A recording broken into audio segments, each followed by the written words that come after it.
Miren, Ernesto Hernández Nozagaray, que es doctor en Ciencia Política y Sociología, es catedrático en la Universidad Autónoma de Sinaloa y es miembro del Sistema Nacional de Investigadores Nivel 1. Publicó una columna, sin embargo, muy interesante sobre la situación en Guerrero porque describe perfectamente esto que ocurrió en los últimos días y pues llega a la conclusión de que pues lo que ahí se vive pues es un estado fallido. Es eso, sería el ejemplo. Hay muchos lugares en México que están así, pero este sí sería el ejemplo de un estado fallido. Estoy pensando en Tamaulipas, donde pasan cosas iguales, o en fin, es que hay tantos lugares, en Michoacán, en fin. La base y el crimen en Guerrero, la base social que mencionó el más infame de los merolicos en estos días que ocurrió toda esa violencia allá en Chilpancingo. Dice entonces Ernesto, las imágenes quedan para la historia y son impactantes. Y sí, miles de personas caminan por los accesos a la capital del estado de Guerrero y forman una columna compacta que llega hasta la autopista del Sol. Y en el trayecto se encuentran con miembros de la Guardia Militar y la Policía Estatal. No se ven los del Ejército y la Marina. Y rápidamente son rebasados en número y violencia. Son secuestrados, golpeados y despojados de vehículos oficiales, y con uno de ellos, el poderoso Rinoceronte, derriban la puerta de entrada a las instalaciones de la Guardia Militar.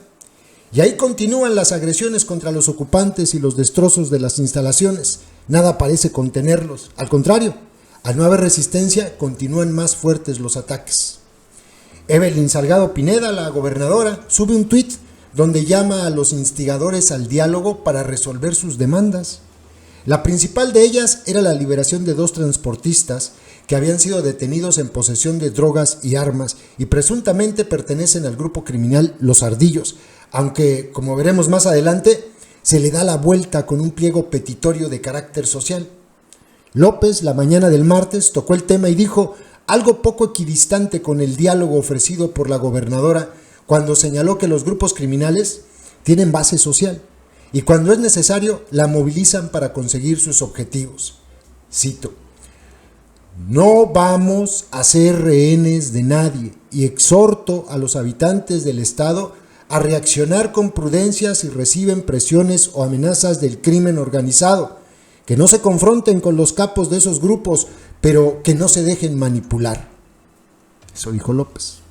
Más claro, Rosa Isela Rodríguez, la secretaria de Seguridad y Protección Ciudadana Federal, confirmó que las movilizaciones de protesta estaban ligadas a la exigencia de liberación de 2 líderes de la organización Los Ardillos detenidos cuando llevaban armas y droga. Es decir, estaba el ofrecimiento del diálogo estatal y la amenaza federal de que no habría negociación, que no serían rehenes. Finalmente se impuso lo estatal, aunque nada se ha dicho de los detenidos. Pero, ¿qué hay detrás de esta movilización de las bases de Los Ardillos? Qué fuerte lo que acabo de leerles, López diciendo desde Palacio y Rosa Isela que no iban a ser rehenes, que no iba a haber negociación, y al final Evelyn Salgado, en el estado de Guerrero, se sienta a negociar con ellos.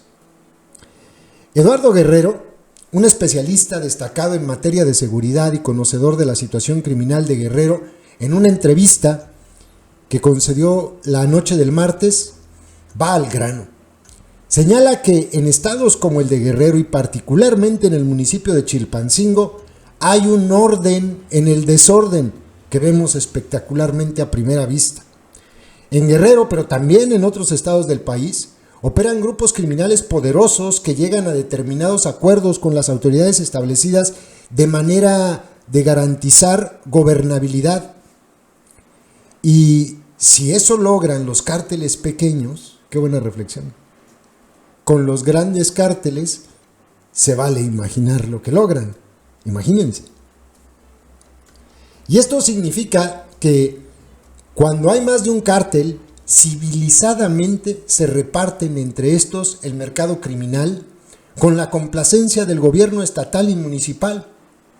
Y en el caso de Chilpancingo, nos dice Guerrero, hay básicamente 2 mercados que son el del transporte de personas y mercancías y el de Huachicol, aunque desde nuestra perspectiva es difícil aceptar que no estén en la larga lista de delitos ligados al crimen organizado. Sin embargo, no termina ahí. Tienen el control de los territorios, como recientemente lo señalan los habitantes de Teloloapan, que piden la salida del grupo de los Tlacos, lo que lleva a que los dos niveles de gobierno permanentemente busquen, en lugar de combatirlos, fijar acuerdos con los líderes de estos grupos. Y sí, eso es lo que hacen. No los combaten, se sientan a negociar con ellos. Por ejemplo, pero no se sientan a negociar para que se desarmen, para que se realice un proceso de justicia, no, se sientan a negociar para repartirles pedacitos del mercado criminal. Eso es lo que está muy grave. Dice la columna, por ejemplo, está el video que circula donde la alcaldesa de Chilpancingo, Norma Otilia Hernández Martínez, desayuna displicentemente con un líder del grupo de los Ardillos, y es muy probable que el objetivo de ese desayuno haya sido para ordenar el desorden en el mercado criminal, lo que significa que es falso lo del encuentro fortuito.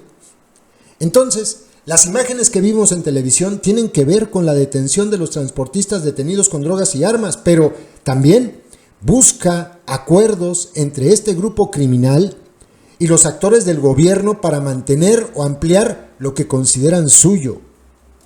Y por lo tanto, la desactivación de la movilización y el desbloqueo de la autopista del Sol fue gracias a la negociación que necesariamente tendría que ser con sus instigadores. O sea, si fue así, se dio una negociación del gobierno con representantes de este grupo criminal, con aquellos a los que López dijo que su gobierno no sería rehén. Y es que el tiempo verbal no corresponde con la realidad de Guerrero, donde el gobierno local ya es un rehén y es capaz de hacer eso y más de lo que vimos o de lo que hemos visto en tiempo real.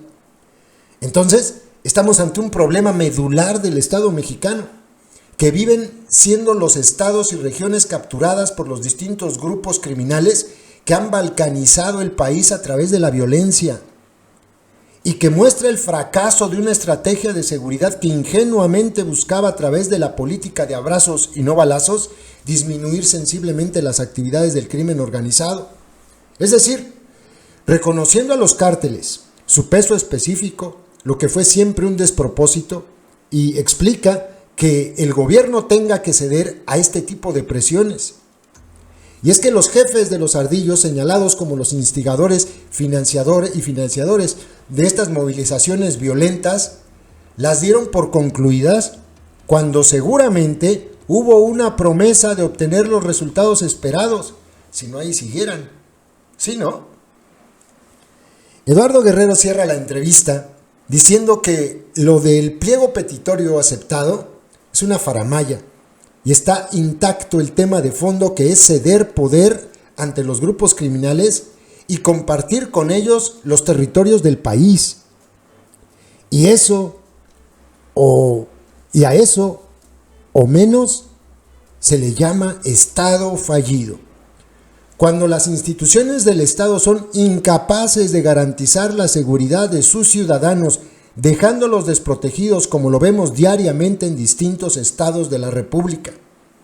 En definitiva, las bases de apoyo del crimen organizado son producto de la amenaza y el abandono con que se ha dejado crecer el problema durante los gobiernos. Y esto sucede cuando todavía están frescos los discursos a favor de la militarización, que argumentaban sería la solución para atender este tipo de problemas que brotan como hongos en distintas regiones del país. Esto es lo que escribió Ernesto Hernández. Pues sí, es una descripción muy clara, ¿no?, de lo que ocurre. Y sí, pónganse a pensar, ¿por qué levantaron el bloqueo? ¿Por qué después de haber cerrado la carretera 2 días se abre la mesa del diálogo y en cuanto terminan la mesa del diálogo levantan el bloqueo y se van a sus casas? Negociaron con el crimen organizado. O sea, lo podrán llamar de 1000 formas. Detrás de la movilización estaba esta gente del crimen organizado. Y seguramente pues, no se presentaron los delincuentes allí a negociar directamente con Evelyn Salgado, pero seguramente sí hubo algún emisario de ellos que en cuanto se había llegado a algunos acuerdos, corrió y le avisó al líder de los ardillos: oye, ya aceptaron, pues órale, chido, desbloquemos entonces la autopista del Sol. Por supuesto que eso pasó. Esto es una prueba muy clara, ¿no?, de narcoestado y de cómo el gobierno hace tratos con los cárteles, aunque desde Palacio Nacional hayan dicho que no lo hacen. Pues ahí está la prueba de que sí se sientan a dialogar con delincuentes. El gobierno, que debería combatir al crimen organizado, prefiere abrir mesas de diálogo con ellos para que no siga el desmadre. A ese nivel de claudicación. Fuerte, muy fuerte. YouTube nos hace clasificar los videos que subimos para que puedan ser publicados. En esa clasificación nos indica que los videos relacionados con el crimen organizado no se van a mostrar en sugeridos y no enviarán notificaciones cuando sean publicados. Por eso, para poder verlos tienes que ingresar al canal y buscarlos. Todos los días subimos videos con esos contenidos. No olvides que ya abrimos un nuevo canal, Personajes México 2, ve a él dando clic en la pantalla final de este video donde dice, mensaje importante, y suscríbete.